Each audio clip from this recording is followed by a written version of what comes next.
저는 큰 도시에 사는 평범한 대학생입니다. 겁이 많은 성격이라 원래부터 공포 이야기를 즐기지는 않았으나 친구들과의 장난이나 이야기 소재로는 종종 들어주곤 했습니다. 하지만 제가 직접 겪은 이번 경험은 제 삶을 완전히 바꿔놓았습니다.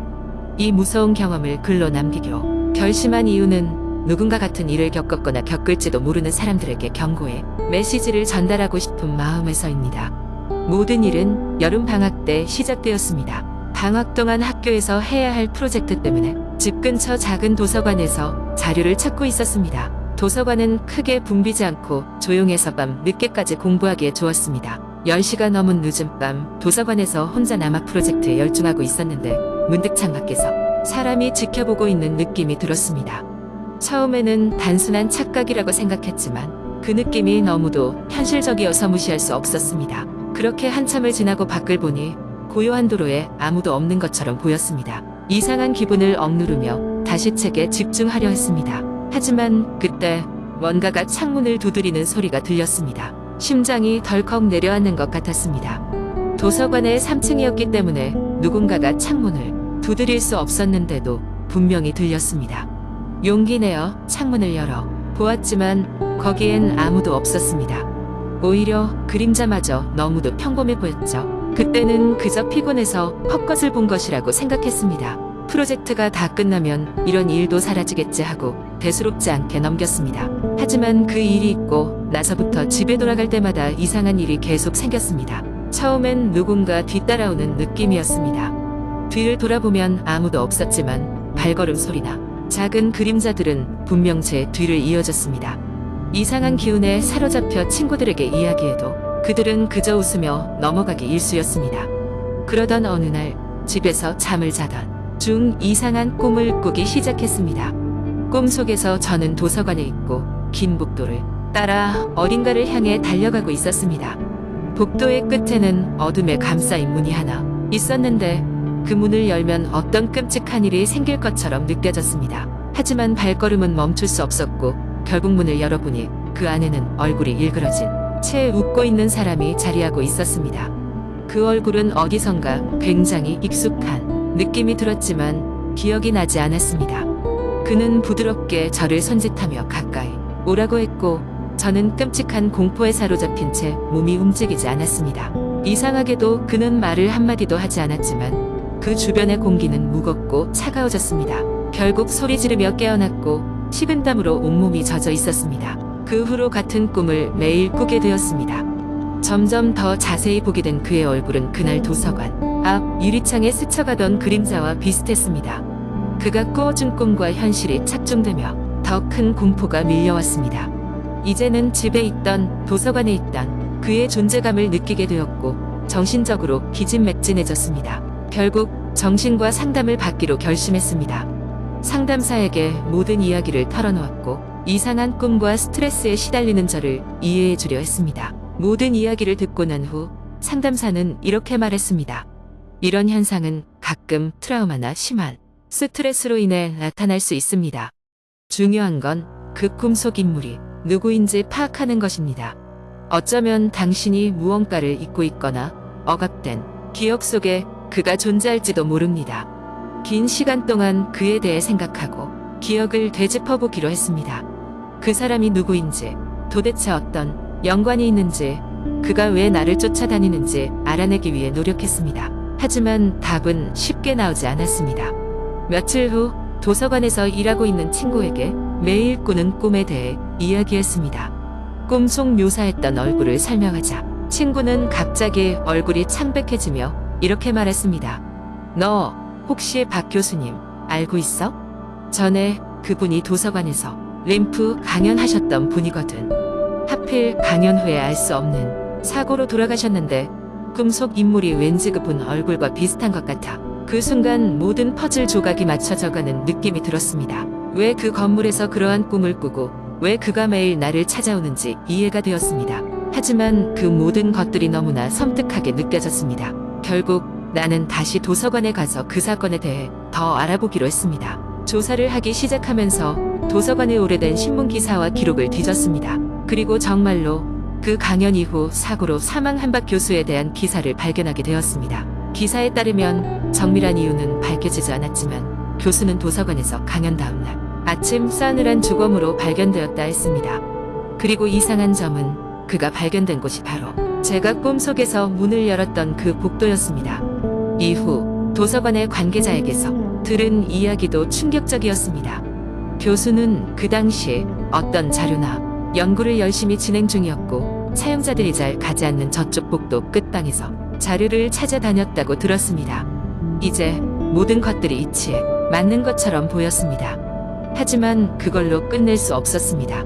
저는 작심하고 마지막 한 번 그 복도로 향하기로 결심했습니다. 그 복도로 가서 혼자 모든 해결책을 찾아내고자 했습니다. 도서관 밤 늦게 나는 복도로 들어가서 방 안을 뒤졌습니다. 이상한 표식들과 책장 뒤편에서 오래된 기록물들을 발굴해낼 수 있었습니다. 그리고 그 기록물 중 하나에는 박 교수의 연구 일지들이 들어있었습니다. 그 안에서 교수는 자신이 연구하던 내용과 관련해 상당히 중요한 비밀을 발견했다는 내용을 남겼지만 그 이유로 할 수 없는 존재나 기운이 자신을 쫓고 있다며 공포에 떨었습니다. 읽는 도중 머리카락이 쭈뼛 서는 것이 느껴졌습니다.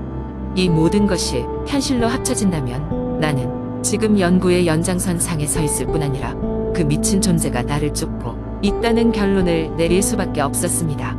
도서관에서 그 기록물들과 함께 빠져나가던 그 순간 뒤에서 누가 저를 쳐내며 주먹을 뻗었습니다.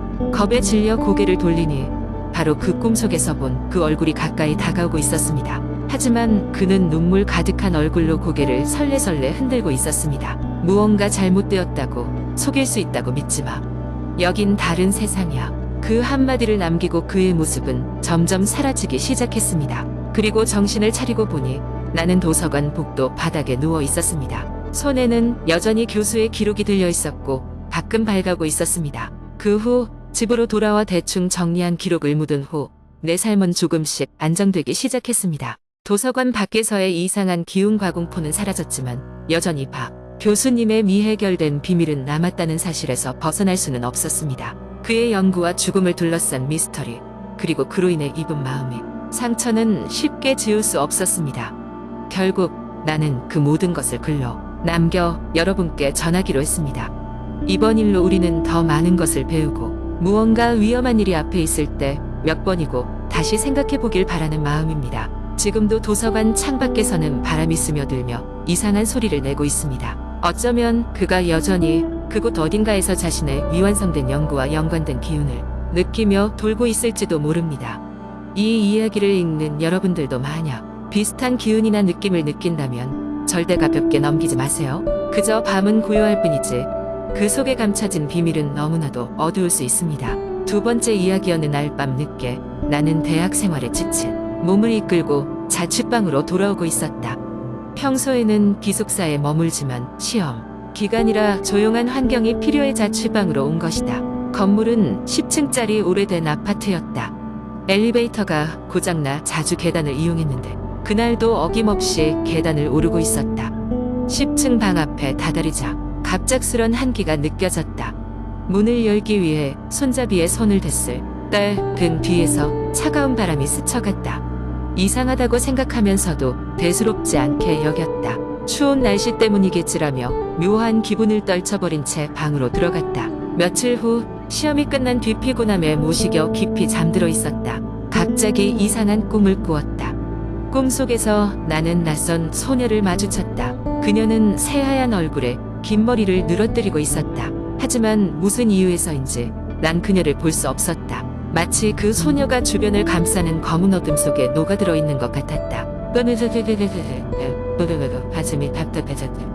창문을 열어 환기를 시키려다 난장판이 되어 있는 책상에 눈길이 머물렀다. 분명히 정리해둔 책과 노트들이 엉망이 되어 있었다. 이 누가 들어온 걸까? 아니면 내가 잠결에 그랬나? 싶어 잠시 망연자실했다. 학교에서는 때마침 시험 기간이 끝나자마자 친구들과 모여 술자리를 가졌다. 술을 마시며 이런저런 얘기를 나누던 중 어느새 공포 이야기가 화제로 떠올랐다. 나는 자취방에서 겪은 일을 친구들에게 이야기했다. 그러던 도중 친구 중 한 명이 나에게 물었다. 혹시 너 그 옥상에 가본 적 있냐? 나도 전에 그 아파트에 살았었거든. 알지? 그 뭔가 이상한 소문 말이야. 갑작스럽게 나를 끌어내린 현실감이 떨렸다. 옥상? 뭐가 이상하다는 거야?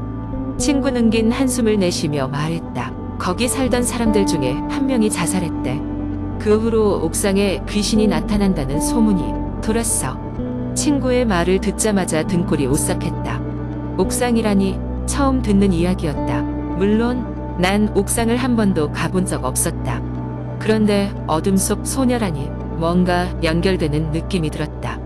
어느 날 밤 불면증에 시달리다가 친구의 이야기가 떠올랐다. 내가 그 오싹한 경험을 한 이후에도 방 안에 이상한 일들은 점점 잦아지고 있었다.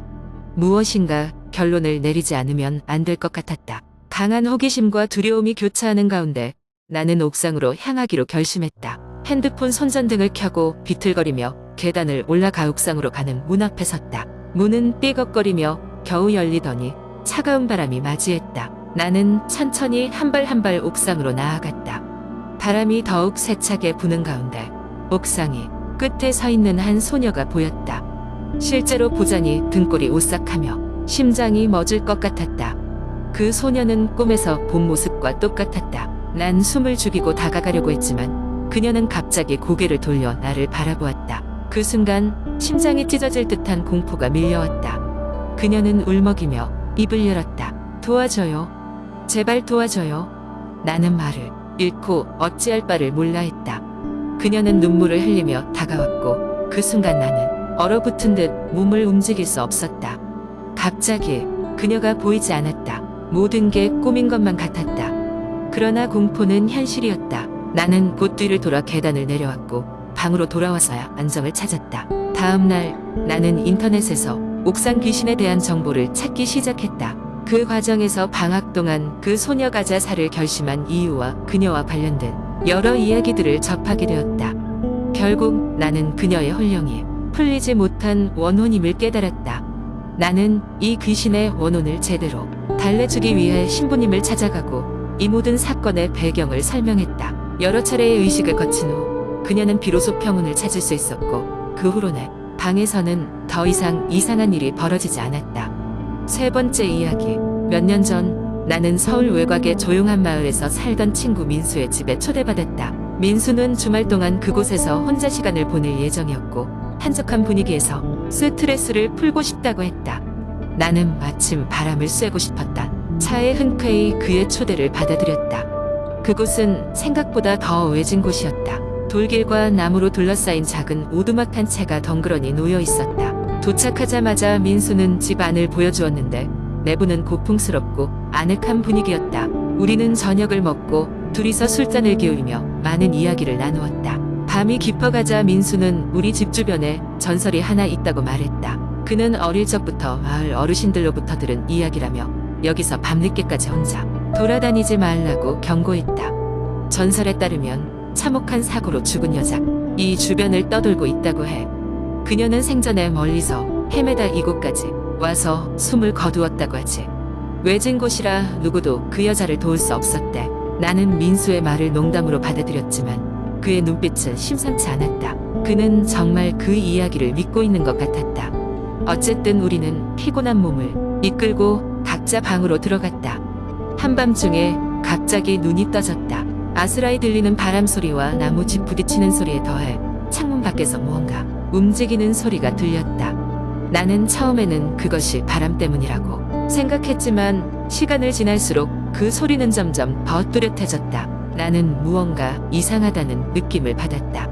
창문 너머로 희미한 그림자가 보였다. 그것은 분명히 사람의 형체였다. 나뭇가지 사이로 비치는 달빛 아래서 나는 옷자락이 펄럭이는 한 여자의 실루엣을 볼 수 있었다. 공포감에 휩싸인 나는 단숨에 침대에서 일어나 민수의 방으로 갔다. 민수는 나의 긴박한 모습에 놀라서 물었다. 무슨 일이야? 왜 그래? 떨리는 목소리로 나는 방금 창문 밖에서 본 것을 설명했다. 민수는 잠시 생각하더니 얼굴이 흑빛이 되어 말했다. 저 여잔가 봐. 그 여자가 다시 나타난 거야. 예전에 이 마을을 떠돌았던 그녀가. 그 말을 들은 나는 오한이 들었다. 우리는 함께 집 밖으로 나가 침입자의 흔적을 찾기 시작했다. 그때 우리가 풀숲을 헤치고 나아가자 최근 꺾이고 뜯겨나간 나뭇가지와 이상하게 흐트러진 자국들이 발견되었다. 그 장면을 본 민수는 얼굴이 하얗게 질렸고 나는 소름이 돋았다. 밤새도록 우리는 깨어 있었다. 더 이상 잠을 잘 수 없었다. 밤이 지나고 해가 뜰 때까지 우리는 침묵 속에서 서로의 얼굴만 바라보았다.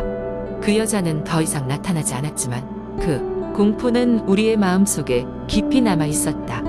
다음 날 아침 우리는 서둘러 짐을 챙겨 그곳을 떠났다. 민수는 다시는 그 마을에 가지 않겠다고 결심했다. 그것이 현실이었는지 아니면 단순히 우리의 상상 속에만 존재하는 공포였는지 아직도 알 수 없다. 하지만 그날 밤의 기억은 지금도 생생하다. 그 여자가 누구였고 그 마을에 무슨 일이 있었는지는 알 수 없지만 그것은 우리가 겪었던 가장 무서운 밤 중 하나였다. 그 이후로 우리는 도시에 있는 편안한 집으로 돌아왔고 다시는 그곳에 대한 이야기를 꺼내지 않았다. 하지만 가끔씩 불현듯 그날 밤의 여자가 생각날 때면 나도 모르게 소름이 돋곤 한다.